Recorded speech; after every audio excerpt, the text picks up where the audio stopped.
А сега ви покажувам еден многу повозвишен пат. Да зборувам на сите човечки јазици, па дури и на ангелски. Штом љубов немам, ќе бидам бакар што звони, или кимвал што двече. Да имам пророчки дар и да ги знам сите тајни, да го имам сето знаење, а и така силна вера, што и планини да преместувам. Ако љубов немам, ништо не сум. И да го раздадам целиот свој имот, да го предадам телото, да ми изгори. Штом љубов немам, ништо не ми користи. Љубовта е великодушна, полна со добрина. Љубовта не завидува, љубовта не се превознесува, љубовта не е горделива, не е непристојна, не бара свое, не се срди, не памти зло, не се радува на неправда, туку се радува на вистина. Се покрива, но во се верува, па на се надева, се поднесува. Љубовта никогаш не пропаѓа.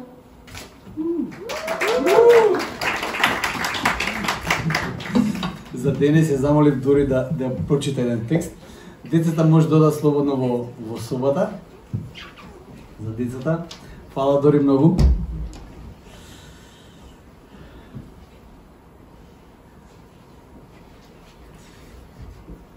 Тоа што е интересно е дека јас пораснав во црква, но прв пат каде го слушнав овој текст, сега вижте што сте малце постари, ќе ви текне за кој станува збор. Прв пат овој текст го слушнав на македонската телевизија и тоа беше изрецитиран од Раде Рогожаров, или како се го Штип, не знам точно. Дали го знаете тој? Раде, а тие што знаете малце музика од Супер Хикс, тие што пеат за Раде, Раде и така натаму. За тој Раде станува збор. Тој водеше една емисија со, не знам со кој беше, и се сеќавам таму го изрецитира овој текст. Не знам колку години имав тогаш, мал бев, не бев голем, тоа беше 90-тите, да кажем, ајде. И кога го слушнав овој текст, викам, леле, колку убав текст за љубовта, не ми се веруваше колку бо такво нешто постои. Отпосле дознав дека уствари од Библијата е тоа. Химната за љубовта. Денес ќе зборам во контекст на овој текст ќе зборам, ама ќе дојдеме до тоа. Но почнам од еден термин кој го напишав тука, може да го видите, не знам дали сте слушнали за тој термин. Сика христијанска контракултура. Контракултура. Дали имате слушнато за тој збор? Контракултура. Не знам како тоа резонира кај вас внатре, кога ќе ви кажам контракултура, но не планирам да комплицирам со терминот, да навлегам во семантика и што се тоа значи. Сакам на почетокот веднаш да искристализираме што значи контракултура. По терминот контракултура во суштина подразбирам некаква култура чии вредности и кодекс на однесување се разликува од конвенционалниот, оно што е општо прифатен модел. Значи, станува збор за некаква култура чии вредности и начин на однесување се разликуваат од оној општо прифатен начин на однесување во општеството. По тоа подразбирам контракултура. Тоа е малце по-опширна дефиниција. Тоа значи дека контракултурата не ги прифаќа во целост вредностите, општо прифатените вредности, не ги оправдува начините на однесување кои за повеќето можеби се прифатливи и нормални. Туку живее според други вредности и верува дека треба да се однесуваме на друг начин, поразлични од начинот на кој повеќето луѓе се однесуваат. Тоа подразбирам по терминот контракултура. Исус несомнено е го, да кажеме, го подкопува тој конвенционално или општо прифатено разбирање од неговото време. Да не забораваме, Исус доаѓа во Израел. Ако некој народ на овој свет требаше да биде најблиску до Бог, тоа беше израелскиот народ. Исус доаѓа во тој контекст, во тоа време, кога и школите се веќе развиени, има и концепт на синагоги. Израел не од секогаш има концепт на синагога. И Израел концептот на синагога го развива за да го на некој начин одржува тој закон Божи, да го научи тој закон Божи. Сите да го научат тој Божи закон. Затоа постои синагогата, локални синагоги кај што се чита Божиот закон и се разговара за тоа, се толкува што Господ во суштина не повикува да живееме, како да правиме.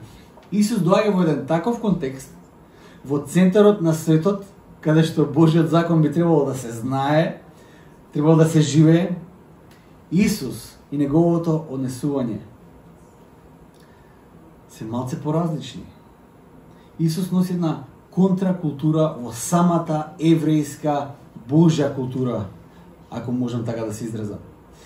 Речи си константно предизвикува шок за оние кои треба да поучуваат за вредностите, и своето учење предизвикува шок у тој момент, и оние кои биле професионалци за правилно однесување. Имате една цела група кои од тоа живеат. Тие уствари се платени за да бидат добри. Имаме таква група на луѓе во Израел. Тие се платени за да бидат добри и на другите им кажуваат како да живеат. Тие се примерот на целото население. Во овој контекст Исус ги шокира и нив. Во неговите зборови идеално може да се насети таа контракултура. Секојаш предизвикува. Која не е контракултура само во еден контекст и во една епоха за една генерација.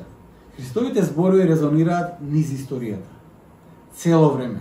Без разлика што се обидала дури црквата да создаде. Понекогаш, знаете, христијанството во првите векови се обидале да кажеме веќе 3 и 4 век се обидува да создадат христијанско царство. Ама тоа тргнало многу наопаку.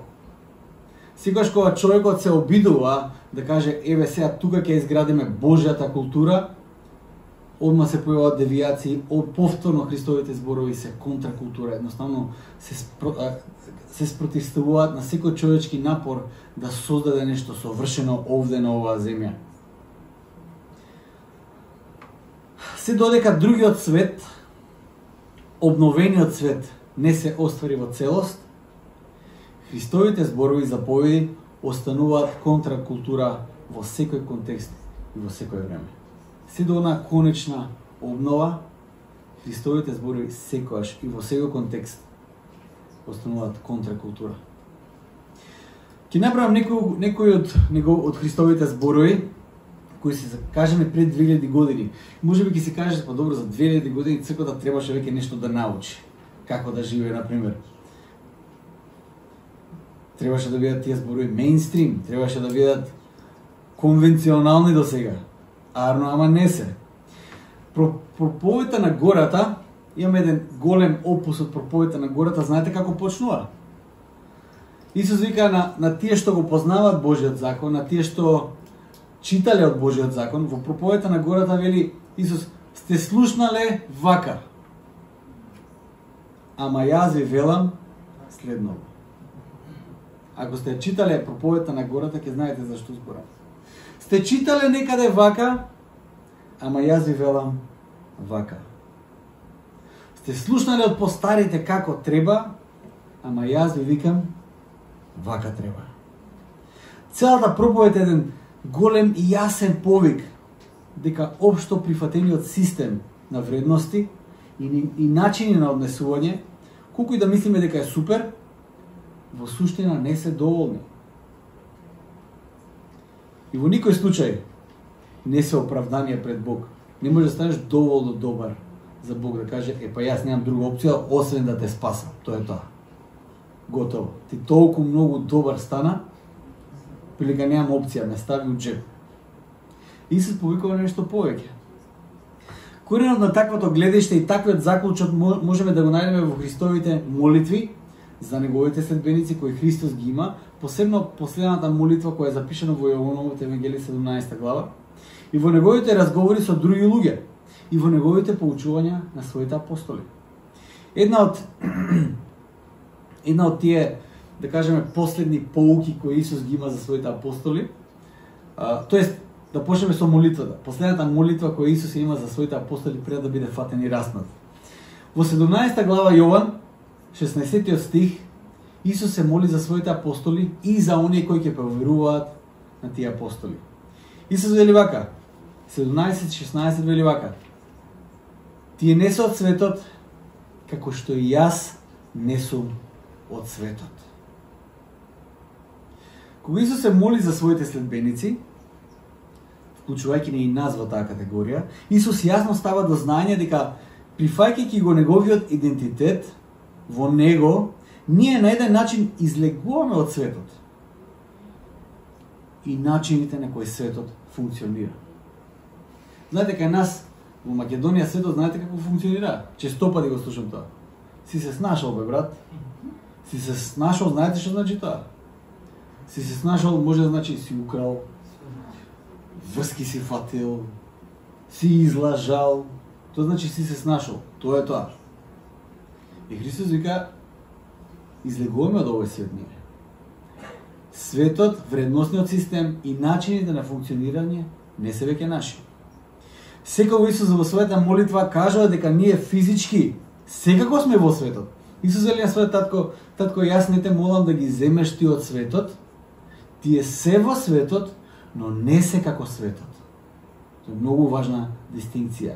Да не мислиме дека сега овие Христови зборови треба да ги примениме буквално и да излеземе од светот и да се креираме некој наше свето царство. Како што кажав, црквата тоа се обиде и изгреши. Кога Исус стоеше пред Пилат, тоа е еден од тие разговори кои Исус ги има, и кога Пилат го провоцираше Исус за тоа кој тој е, дали е цар, дали не е цар и слично, можеби Пилат се обидуваше да извлече некоја информација од Исус. Значи ти си цар, а? Кај се твоите? Пошто на Пилат единствено нешто што му беше важно, да нема бунт. Што сака некај. Еден да умре или 2000 да умре, само бунт да нема. На конец му вишеше таа позиција. Цезарот да му ја укине позицијата со тој главата. Значи, на конец му виси. На Пилат не го интересира зошто Исус тука, дали е лажно обвинет. Па ќе каже, па не гледам никаква вина, ама ако притисне народ, гајле ми. Може би се обидува да го испровоцира Исус да каже, ти ли си царот или што е работа? А Исус му одговори во Јован 18, 36 и 37, моето царство не е од овој свет. Ако беше царството моје од овој свет, тогаш моите слуги би ме бранели, за да не им бидам предаден на јудејците. Но царството моје сега не е овде. А Пилат му рече, ти пак цар ли си? Исус одговори, ти велиш дека сум цар. Јас за тоа се родив и за тоа дојдов на светот, за да сведочам за вистината, секој кој од вистината го слуша мојот глас. А Пилат на тоа ќе каже, а што е вистината? И се врти и си оди. Моето царство не е од овој свет. Тоа е многу важно да го разбереме. И во едно од тие важни поучувања кои Исус ги има за своите апостоли, повторно, за другоста, за различноста, за царството кое не е од овој свет, вели вака, ако светот ве мрази, во Јован 15, 18 и 19, ако светот ве мрази, знаете дека мене светот уште пред вас ме мразеше. Да бевте од овој свет, тогаш светот ќе го љубеше своето, но бидејќи не сте од светот, туку јас ве избрав од светот, затоа светот и ве мрази. Доволно беше се до тоа Исус да го каже досега на своите апостоли, за да го потврди тој повик за нас да размислуваме и откриваме на кои се начини ние сме повикани да бидеме различни и како да бидеме контра културата во овој свет. Знаете, има една нараквица кога бев тинејџер, кој доаѓа од страна луѓе ја носеа на раката и пишуваше на таа нараквица WWJD. Јас не знам што е тоа, поима нема. Искрено да ви кажам, година дена ја гледав, не знам што тоа значи. Отпосле разбрав дека тоа е кратенка од прашањето What would Jesus do? Или преведено на нашо, што би направил Исус? И тоа е навистина намокно прашање. Доколку го носиш тоа на рака или го имаш тоа во своето срце, те потсетува во секоја ситуација, во секоја околност, во секој момент од твојот живот, за секоја постапка, за секој збор кој треба да го кажеш. Тоа прашање ти виси, што би направил Исус? Иронично тоа што го слушав, во Америка во тие има христијански продавници таму и за Библии и за некој мерчендайз, како се вика тоа, некој некои производи, алки, некои такви работи. Од тоа што го читав, уствари таа алка What Would Jesus Do, што би направил Исус, бил најкрадениот предмет од сите предмети. Тоа е малце иронично. Многу интересно. What would Jesus do? Јас денес, по прашање на контракултурата, на христијанската контракултура, сакам да кажам збор два за љубовта.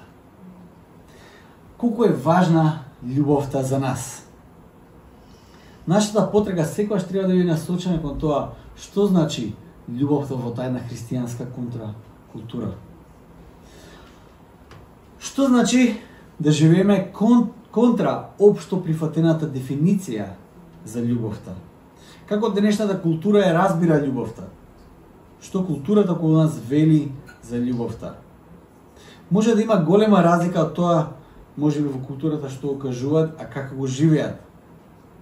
Прашањата кој е најчеста причина за развод? Кои се рамките на нечија љубов? До каде нечија љубов трпи? Што поднесува? Што се може да стави во некоја рамка? Во најголем дел од поп културата, песните, филмовите, можеме да видиме дека љубовта е сведена на чувства. Тоа е едниот аспект. Љубовта е сведена на чувствата. Се базира на чувствата. Луѓето се водени од импулсот на чувствата. И често пати без филтер действуваат според тие чувства. Тоа е водилката. Тоа е мерилото за љубовта. Како јас се чувствувам во моментот. Додека некој чувствува нешто за другата личност, таму има љубов. Но кога ќе престане да чувствува нешто, кога станува безосеќаен, љубовта веќе ја нема. Исчезнува. Ако чувствата се база за љубовта, се случува тоа. Чувствата се клучни за љубовта, на вистина. Се дека чувствата бидат нахранети со блискоста на другата личност, љубовта може да се докаже. Но веднаш штом чувствата се променат, љубовта исчезнува. И изворот за тие чувства се бара во друга личност или на друго место. Тоа е една од тие, да кажеме, основи на поп културата, како тие разбираат љубовта. Вториот поглед, љубовта се манифестира исклучиво преку секс.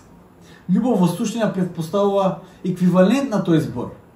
Се означува тоа, посебно во поп музиката. Тоа е еднакво на љубовта.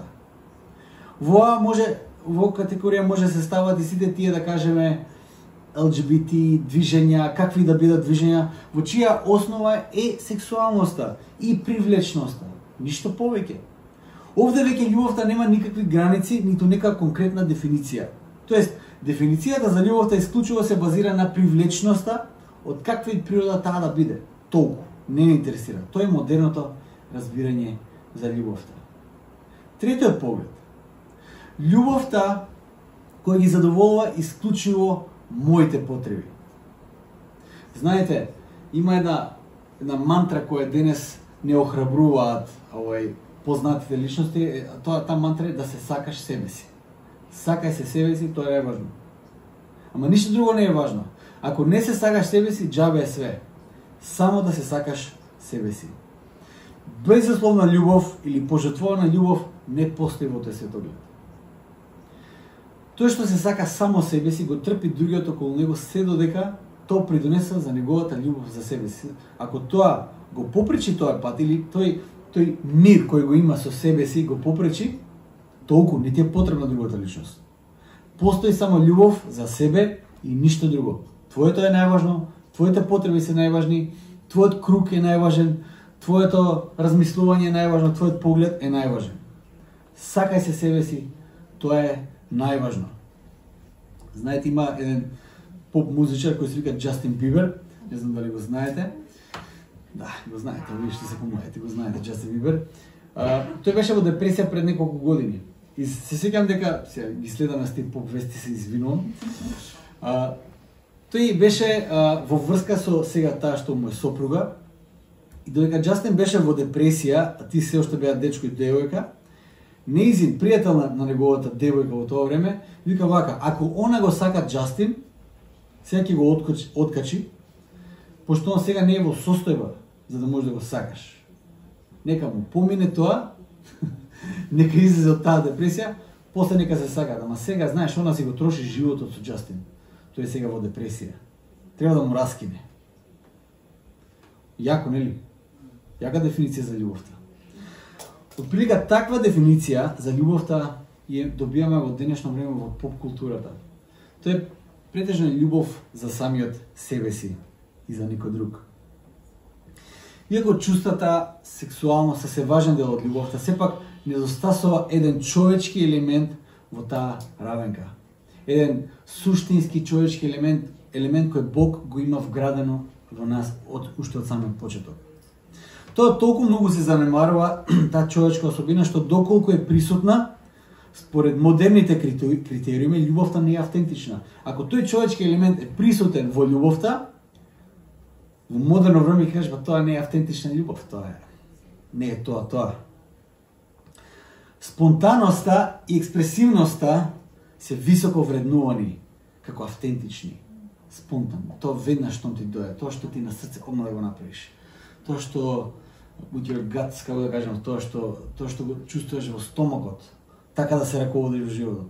Оставајќи ја таа битна човечка особина како расипувачна забави и како крајно неискрена и неавтентична особина и нешто за кое треба да нема место во љубовта, така го гледат. Таа особина која е многу суштинска за нас се вика волјата. Човечката волја. Знаете ли колку моќна работа е волјата која човекот има? Волјата на човекот во првите денови на човекот значело од оваа земја да направи рај или пекол. Толку е моќна човечката волја. Може би на прв поглед не ви изгледа толку страно, но потребата и улогата на волјата во љубовта се среќава тогаш кога е најпотребно. Кога е најпотребно, тогаш волјата има клучна улога. Доколку ја нема волјата, љубовта не може да постои. Не постои љубов без волјата. Љубовта во Новиот Завет се Павлија става во плодот на духот. Како плод на духот, љубовта честопати се појавува непланирано или чувства за љубов може да се стартуваат без некаков напор за нас. Тоа е многу убаво, позитивно чувство е тоа кое понекогаш се стартува. Ќе видиме некој бебенце и одма сите сме колку е сладко, меко, прекрасно, нели? Се раѓаат некои чувства на љубов внатре во нас. Можеби и не сме луѓе за деца, не сме детски лупојма, нема ово, ама пак гледаш невиност и те се раѓа некој чувство на љубовта. Ќе гледаме некој филм, веднаш имаме чувство од внатре, вака некој прекрасно чувство кога ќе има хепи енд, кога љубовта ќе победи на крај. Можеби читаме некоја книга која ќе разгори љубовта внатре во нас. И не треба некој кој знае каков напор за љубовта одеднаш да пламне внатре во нас. И тоа е прекрасен момент. Честопати љубовта може да се роди непредвидливо и без никаков напор. Но за љубовта да опстои, и не само да опстои, туку да созрее и вистински да се манифестира, потребна, клучна улога има волјата да ја води целата операција. Тоа кога чувствата се менуваат. Волјата. Колку е важна волјата за нас? Јас сакам сега да прочитам еден извадок од тие што, ако го знаете, К.С. Луис, ако читате нешто од него, познат христијански автор е, во книгата Христијанство, кој имаме тука на продавање. К.С. Луис зборува за човечките битија и за слободната волја која Бог ни ја дава. Вели вака: на некои битија Бог им дал слободна волја, а тоа значи дека тие битија можат и да изберат правилен или погрешен пат. Некои мислат дека можат да замислат битие кое што е слободно, но без можност да погреши. Јас не можам да замислам такво битие. Ако нешто е слободно да биде добро, тогаш слободно е да биде и зло. Токму слободната волја го овозможува злото. Зошто тогаш Бог на овие битија им дал слободна волја? Затоа што, слушате го овој дел, затоа што единствено слободната волја, макар што го прави злото можно, ги прави можни љубовта, добрината и радоста. Не ми се верува дека вреди да се создаде свет на автомати, суштества кои што функционираат како машини.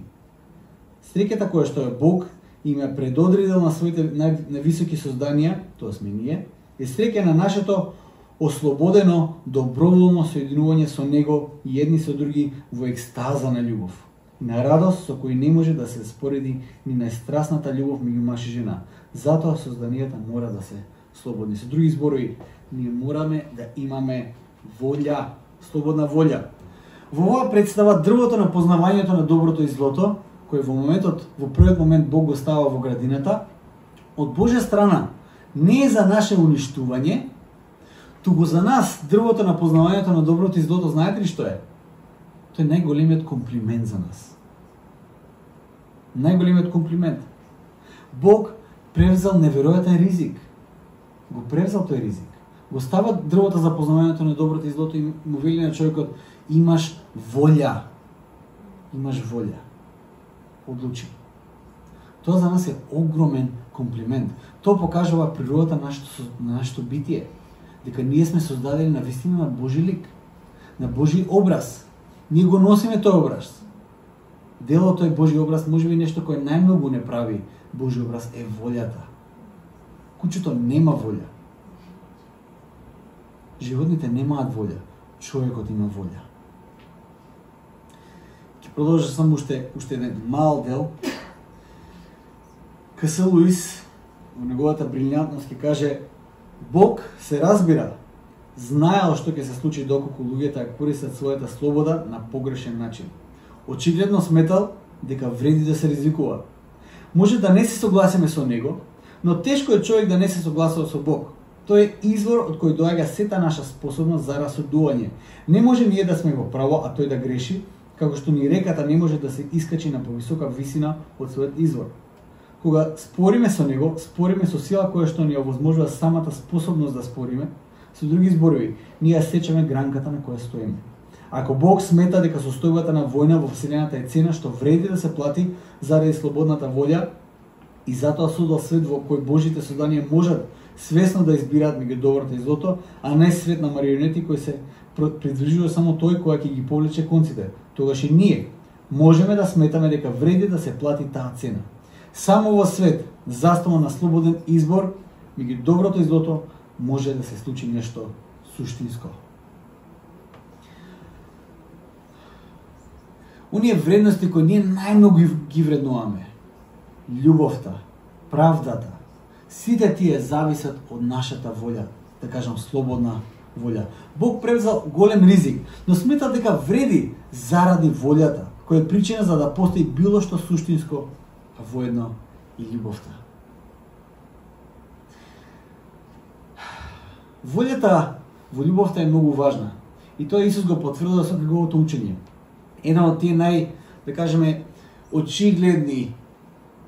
најочигледни места каде што волјата игра клучна улога во љубовта е љубовта кон непријателот. Имате природни љубовни чувства кон непријателот? Па ја не мислам така. И тоа е заповед. Тоа не е устилот стави се во контекст, во муд, пушти некоја романтична музика за да го засакаш непријателот. Не постои тако нешто. Тоа е заповед. Сакај го непријателот. Љуби го непријателот. Можеби тоа е најочигледниот пример. Љубовта кон децата. Ги љубиш тогаш кога одат спротивно од твојата волја. Тоа, јас немам големи деца, се уште не одат спротив. Одат, ама тие се некои мали чекори кои ги прават спротивно од нашата волја. Верувам кој ќе поразнам. Ако ти направат чекор спротивен од нашата волја, јас ќе морам да одлучам, морам да ја вклучам активно мојата волја, да ги љубам моите деца. Не може да се базираме само на некаква сентименталност. Љубов кон брачниот партнер. Безусловната љубов. Љубов која простува. Љубов која носи другата личност во тешките времиња. Тука е активно вклучена волјата, одлуката да се сака другата личност покрај се. Љубовта кон Бог. А каква е љубовта кон Бог? Како Исус не охрабрува да го сакаме Бог и на кој начин? Исус во Јован 15 глава 10 стих ќе каже: останете во мојата љубов. ако ги запазите моите заповеди, ќе останете во љубовта моја. Што значи нашата љубов кон Бог? Знаете, Исус, нашата љубов и заповедите ги става на едно место. Не ги раздвојува. Тој не вика, ќе ги слушате моите заповеди затоа што треба да имате страф од мене, затоа што јас ќе ја фрлам у пеколот. Не е таков импулс тоа. Исус вика, ако ме сакате, ако навистина ме љубите, ќе ги пазите моите заповеди. Тоа од љубов го правиме, не од страф, од љубов. Колку различно тоа звучи. Треба неверојатна количина на волја да се следат Христовите заповеди. Слушајќи ги неговите зборови, исполнувајќи ги неговите заповеди, на тој начин ја манифестираме нашата љубов кон него. Тогаш кога можеби и не ни се сака непријателот. Тогаш можеби кога нашите деца треба навистина да се жртвуваш за нив. Тогаш кога треба да го сакам ближниот како самиот себе си. Не е тоа лесна работа. Во тие заповеди го сакаме Бог најмногу.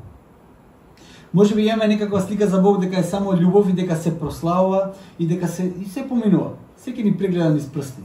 Бог, знаете, така, он све може. Читајќи убаво Библијата ќе видите дека Бог е љубов, но тој е праведен Бог, но тој е и ревносен Бог. И да кажам, тој е љубоморен Бог. Како звучи тоа? Дека Бог е љубоморен. Тој се чувствува изневерен ако нашата љубов, ако нашата поданост ја имаме кон нешто друго, освен кон него. Бог е праведен и исклучителен. Бог не толерира. Знаете, еднаш зборува со еден будист. Он вика, не гледам проблем. Што е разликата помеѓу будизмот и христијанството? Знаеш, да го сакаш непријателот, да не знам, да го сакаш ближниот, тоа е моралниот кодекс, тоа е тоа.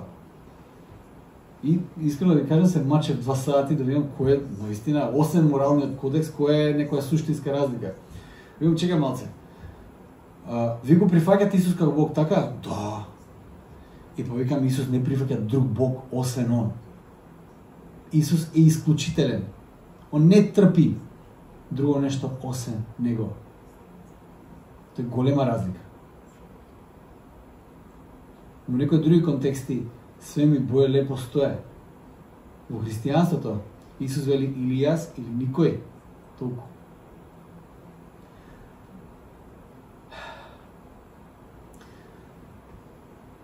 На почетокот мојата ќерка го читаше еден од најпознатите текстови за љубовта во светот, во историјата на светот.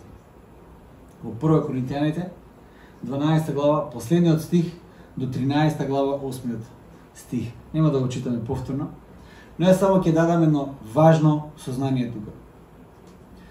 Во 1 Коринтијаните 12 глава Павле зборува за даровите од Духот, кои се многу важни дарови од Духот. Зборува за дарот на јазици, за дарот на пророштво, за дарот на поучување, на проповедање, на сите тие важни дарови, кои тоа не е целосната листа секако, само Павле ги набројува колку важни дарови се тоа. И Павле вика, ти се прекрасни. Барајте ги сите тие дарови. Така завршува 12 глава. Барајте ги уште повеќе тие дарови. Ти се важни за изградбата на црквата. Но Павле завршува вака. Барајте ги овие дарови, но јас ќе ви покажам еден уште повозвишен пат. Еден уште повозвишен пат. Можеби немате 2 точки во Библијата, но отприлика треба да имате. Кој е тој повозвишен пат? И Павле почнува да ја пишува таа химна на љубовта. Химна на љубовта која вклучува нашата волја во целост. Ја вклучува нашата намерност. Намерност да се сака, да се прави нешто. Ја вклучува нашата енергија, цела енергија што имаме. Ја вклучува нашата свесност за нашите намери. Не се работи само за тоа да правиш нешто роботски. Намерите со кои ги правиш нештота. И тоа е важно. Таа химна на љубовта го на некој начин го открива твоето срце. Дали правиш нешто на вистински начин, со вистински намери. Тоа сака волја, тоа сака енергија, тоа сака намерност, пожртвуваност, се бара тоа. Во првиот стих Павле зборува за способноста да се научат повеќе јазици. Веќе тука имаме превод. Преводот е потребен затоа што не ги знаеме сите јазици на светот. Колку е тешко да се научи јазик. Не знам дали сте учеле јазик. Јас сум учел јазик, тоа што се говори на библискиот, во факултетот учевме и го учевме и мртвиот грчки јазик, којне, јазикот го учевме. Колку е тешко тоа да се научи, луѓе мои. Страшно, многу тешко. Павле вели, дали знаете колку труд треба да се совладат сите јазици? Да ги знаеш сите јазици, сите знаења, па дури и ангелските јазици да ги знаеш. Колку зборови да знаеш. Колку активно треба да се вклучен во учење на тој јазик. Обкружување со луѓе кои го зборуваат тој јазик и тоа е клучно. Павле вели дека тој труд да се научи друг јазик, способноста да се совладат другите јазици да се зборуваат, па дури на оние јазици кои зборуваат ангелите, па дури старогрчкиот кој не да го збориш, имав еден таков професор, тоа е мала шала успоредба со љубовта. Тоа не вреди. Вредноста на тоа во споредба со љубовта е мала шала. Љубовта е повозвишениот пат. Повозвишениот пат е љубовта. Во вториот стих Павле зборува за пророчките дарови. Знаете, тие се резонанци од 12 глава. Затоа што коринтијаните се фалиле со многу јазици дека знаат да зборуваат. Се фалиле со пророчките дарови, колку тие се паметни, колку знаат да поучуваат, сите мистерии ги знаат. Павле вели пророчките дарови, познавањето на сите мистерии, обемното знаење, познавање на различни дисциплини и материи. Од друга страна, да имаат дури и силна вера која премества и планини. Павле се тоа го набројува. Имате многу дарови имате. Тоа е веќе многу комплексно и бара многу труд, многу посветеност. Обемно познавање сите дисциплини. Колку труд се треба да се вложи во сето тоа да се познава. Павле вели дека во споредба со трудот кој треба да се вложи во љубовта, тоа е мала шала. Не вреди. Не вреди во споредба со љубовта по возвишениот пат. Третиот стих. Имаме ние револуционери кои се жртвувале самите себе си за повисока цел. Ти не го гледаат само својот бенефит. Гледате на повисока цел за која ти се борат, за не знам, слободна Македонија. Имаме хуманитарци кои одат во најкритичните територии и таму служат помеѓу населението и многу од нив умираат. Каква цена платиле сите тие луѓе? Огромна цена. И безпредметно е да се дебатира за тоа дали вредело или не. Но Павле вели, елементот на љубовта ќе прави таа разлика, клучната разлика. Вредноста на љубовта го надминува дури и тоа. Љубовта ги надминува сите тие супериорни интересни дарови кои можеме да ги добиеме или дисциплини кои можеме да ги совладаме или пожртвувања кои сме спремни да ги поднесеме. Љубовта е повозвишениот пат. Љубовта е повозвишениот пат. И на крај Павле ќе каже, љубовта ќе остане на крај. Сите ќе помине, сите работи ќе помине, знаење кој ќе помине, јазици ако се ќе замолкнат. Љубовта останува. А сега сакаме љубовта да ја сведеме на едно недефинирано чувство од внатре, онака како што не води од внатре. Љубовта е многу повеќе од тоа. Јас верувам дека Христос го враќа достоинството на љубовта. Ја враќа природата на љубовта. Ја враќа нашата вредност со тоа што ја предизвикува нашата волја да се вклучи во љубовта. Со тоа што нашата волја е вклучена во љубовта, ние го враќаме достоинството на љубовта. Го враќаме нашето достоинство. Како генерација треба да сватиме дека што значи христијанската контракултура, посебно во основните потреби на секое човечко битие, посебно во љубовта. Мораме ние тоа да го живееме. Да живееме таа контракултура, да покажеме на светот што значи љубов. Не светот да дефинира што е љубовта. Затоа што за светот дефиницијата за љубов е многу површна, многу недостоинствена, многу импулсивна. Достоинството на љубовта е дека љубовта никогаш не престанува. А во тоа е потребно многу труд, многу енергија и многу волја.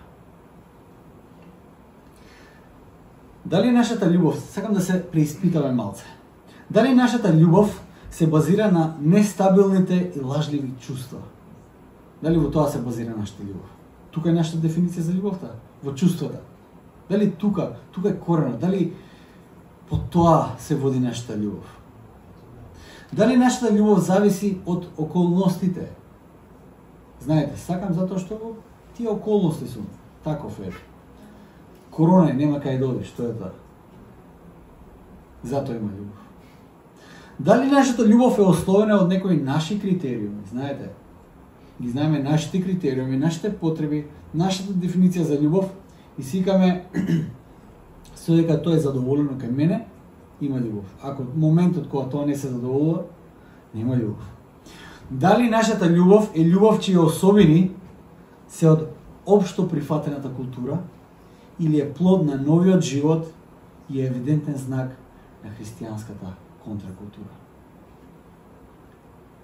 Ставајќи ја волјата во равенката на љубовта, го враќаме, верували или не, човечкото достоинство. Волјата е многу важна. Многу важен аспект од нас. Покажуваме дека ние навистина сме повисоки битија од животните. Ако действуваме преку волјата, не само импулсивно и инстинктивно, покажуваме дека навистина сме повисоки битија. Ова што 8 псалм вели, а круна на своето создание го создае човекот. Во нас има многу повеќе од само некаков инстинкт за родителство, за некаква површна љубов, за некаква добрина. Тоа е многу повеќе од нас. Исус тоа го предизвикува со тоа што ни дава, ја условува нашата љубов за него преку тоа што ќе ги почитуваме неговите заповеди, ќе ги слушаме и ќе ги извршуваме. Ја условува. Каже Исус, не може да ме љубите само со зборови, вашите дела ги сакам. А за тоа треба одлука, за тоа треба волја. Христијанската контракултура ја живее безграничната љубов. Љубов за која човекот длабоко копне, но не верува дека е возможна. Јас често пати сакам да кажам дека успехот на првата црква, на првите христијани, се должи, знаете на што? На нивната, како да кажем, на нивната стамина. Не се откажале. Ти трчале маратон. Ти не го земеле во ефект некаков занес дека Христос беше тука и сега еуфорично да почнат нешто. Тие знаат дека сега они почнуваат нешто кој ќе заврши додека Христос не се врати. Тоа е природата на црквата. Затоа треба многу волја, многу одлуки. Многу одлуки, дури кога твојот живот е во прашање да кажеш јас нема да се откажам. Пошто ако се водиш на чувствата, ќе се откажеш на првиот камен на стопнување. Веднаш ќе се откажеш. И секогаш сакам да кажам, христијанскиот живот не е лесен живот. Христијаните се најхрабрите луѓе на земјата. Не е лесен живот. Ние како Христови следбеници сме повикани да живееме таа љубов која е контра на културата, за да светот го види плодот на Божјото делување во нас. За да го покажеме обновениот живот, дека навистина е возможен. Може би во првиот век луѓето мислеа, па види, тоа е све супер, ама не е можно да се живее така цел живот. Христијаните покажале дека е можно. А како е тоа возможно? На кој начин ние можеме? Тоа е за нас е mission impossible, да ви кажем искрено. Тоа е невозможна мисија за нас. Да го живееме христијанскиот живот. Тогаш на кој начин ние го живееме тој живот на контракултура, на љубов во која ќе има и волја, во нашата волја која ќе бидат согласни во тој живот. Драги мои, има надеж тука. Ние не сме само гласни за тоа што го збориме, туку ние сме вистински од внатре, тоа извира од нас. Поавтентично живење од христијанското нема. Повикот за живот во контракултура е на секој од нас, даден е на секој од нас. Но надежта е во тоа. Исус ветува дека таквата преобразба да биде возможна, за таа преобразба да биде возможна, тој го праќа Светиот Дух. Тој го праќа помошникот. И христијанскиот живот, преобразбата на христијанскиот живот почнува од средиштето на христијанскиот живот, таму каде што само Божиот Дух може да продре. Почнува од срцето. Кога срцето е предавано на Бог, тогаш се останато пополека ќе се предава едно по едно на Бог. Мудриот Соломон во поговорките ги каже: А ти најмногу од се чувај го твоето срце, затоа што од срцето извира животот. Можеби срцето во некоја абстрактна поп култура е нешто кое само ти доаѓа како некое чувство, што срцето го сака, си има своја волја, но Соломон вика чувај го твоето срце. Че треба да инволвираш твојата волја, твојата енергија, да го чуваш твоето срце.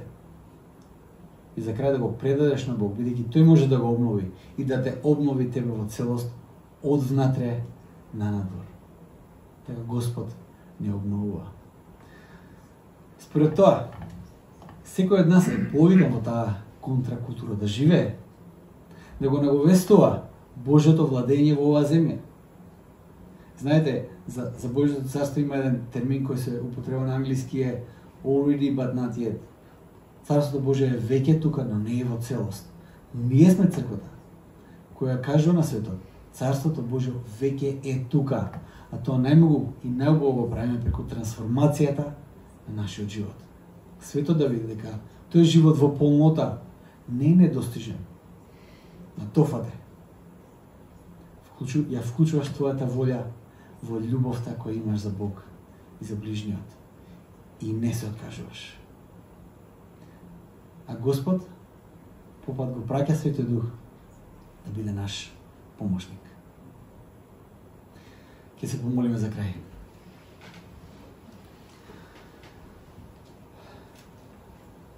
Татко наш небесен,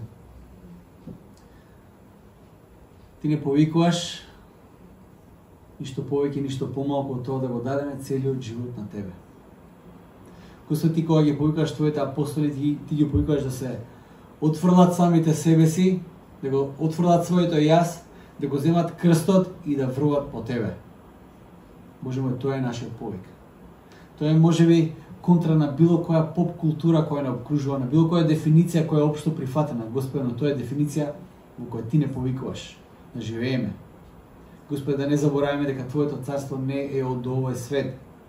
Вредносниот систем и начинот на делување не соодветствува со овој свет, Господи. Господи, нашата енергија ја црпиме од Тебе, директно од Тебе, Татко мој небесен. Боже, не повикуваш да бидеме во светот, но нека во светот. Помогни ни, Господи, да го разбереме тоа во целост. И дај ни сила да го живееме тоа во целост, Господи. Се оставаме во Твоите раце, Господи, Боже мој. Помогни ни и води ни во животот. Амен.